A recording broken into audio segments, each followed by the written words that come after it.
बघू शकता आज मी असे ज्वारीचे मुटके बनवलेले आहेत आणि वांग्याची भाजी बनवलेली आहे। तर स्वागत आहे तुमचं माझ्या यूट्यूब चॅनलवर।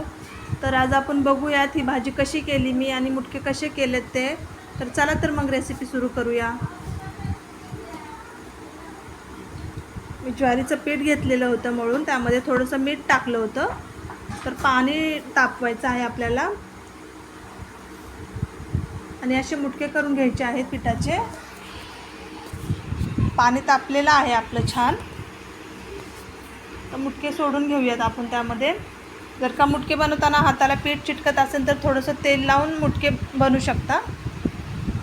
सगळे मुटके आपल्याला पाण्यामध्ये सोडून घ्यायचे आहेत आणि छान शिजवून घ्यायचे आहेत। इकडे मी वांगे पण घेतलेले आहेत, वांगे कट करून घेते, वांग्याची भाजी बनवूया आपण। तर वांगे कट केलेले आहेत, असे उभे उभे कापले आहेत मी। तर मसाल्यासाठी कांदा, टोमॅटो आणि कढीपत्ता घेतलेला आहे। तर कढई ठेवलेले आहे, त्याच्यामध्ये तेल टाकते, कांदा टाकून घेऊयात आपण। छान असा गुलाबी रंगावर परतून घ्यायचा आहे कांदा आपल्याला। थोडा कढीपत्ता त्याच्यातच टाकते मी तेलात। तर टोमॅटो टाकत आहे मी,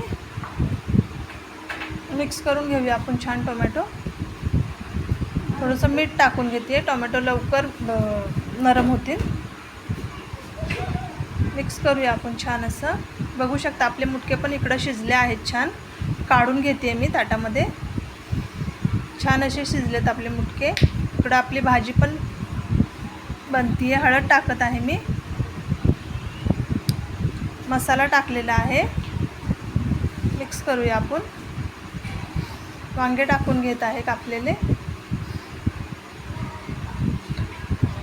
थोडंसं पाणी टाकून घ्यायचं आहे शिजण्यापुरतं। माझ्याकडं शेंगदाणा तिळाची चटणी होती ती टाकलेली आहे मी।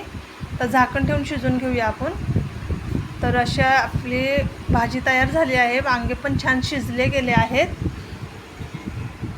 थोडीशी कोथिंबीर टाकते वरून। मिक्स करूया आपण। मस्त अशी आपली भाजी तयार झालेली आहे छान। बघू शकता तुम्ही, छान असं वांगं पण शिजलेलं आहे आपलं।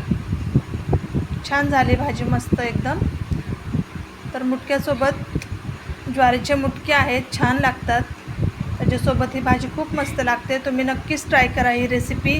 जर का तुम्हाला आवडली तर एक व्हिडिओला लाईक करा, कमेंटमध्ये मला नक्की सांगा आणि माझ्या चॅनलला नक्कीच सबस्क्राईब करा।